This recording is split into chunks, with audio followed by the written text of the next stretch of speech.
A controversial comedian known for racist jokes was the special guest of Donald Trump's Nazi rally, which was inside of Madison Square Garden on Sunday.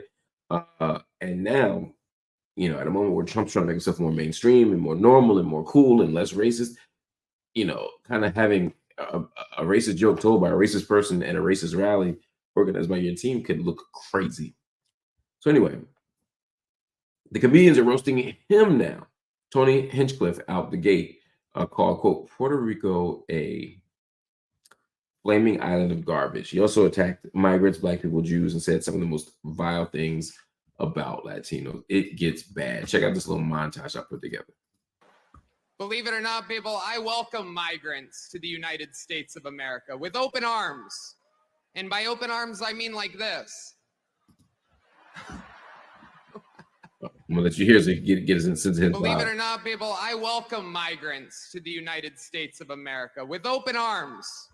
And by open arms, I mean like this. Wow. Wow. It's wild. And these Latinos, they love making babies too. Just know that. They do. They do. There's no pulling out. They don't do that. They come inside, just like they did to our country.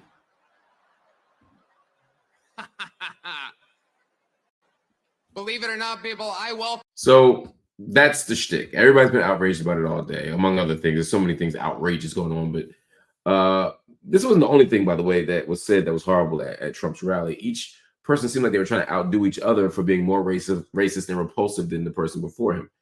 Puerto Rican Bad Bunny, he's a rapper, Puerto Rican rapper, was over $40 million on Instagram, quickly used his platform to let everybody know that he supports Kamala Harris. It's kind of a response to the racism at the rally.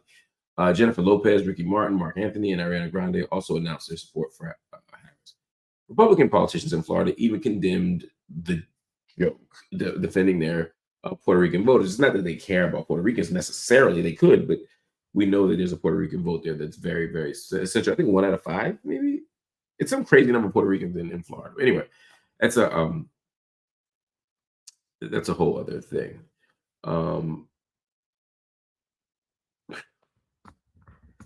These Trump rallies are becoming more and more baldly, nakedly racist. And it's like, I don't think it's that they're slipping. I don't think it's that they're making a mistake. I don't think it's just, I think they know that the more racist they are, the more their base will come out. And the more outraged the left is by their antics, the more their stuff gets energized. So it's an old school Karl Rove playbook. But anyway, it's bad. Even though the Trump camp is trying to distance itself from the comments, it's a little difficult to do when the entire rally, as I said, was race baiting and fear mongering from people who are political voices. I have no comment on that except to say these rallies get more and more blatantly racist, more and more frustrating for people who aren't racist, and more disgusting. And the idea that he's still in a competitive race for the presidency, while ordaining, authorizing these kinds of rallies, says a lot about the kind of person that wants to be a Trump supporter and what their values are, what they think. These are people in the stadium who you see every day. Some people at your job are in the stadium.